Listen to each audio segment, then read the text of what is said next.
تېره ورځ په کیریر بلډینګ اکیډمي فتحپور کې یو شاندار الوداعي تقریب د میټرک د طالب علمانو دپاره منعقد کړی شو.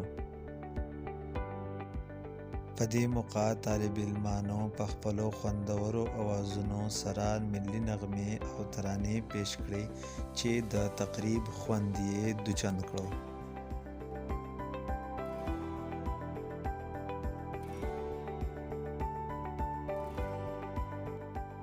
په دې تقریب کې مهمان خصوصي هیډ ماسټر تلودان صاحب هم شریک وو.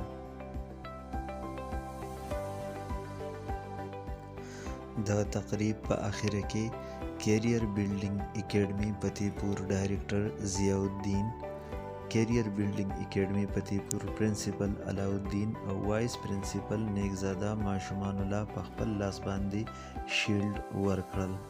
په دې موقع د سی بی ای ډایرکټر په خپلو خبرو اترو کې هیله ظاهره کړه چې دغه ماشومان به په راروان مستقبل کې هم د خپلې ادارې او د علاقې نوم روښانه کوي او د قام خدمت به په ښه شان کوي.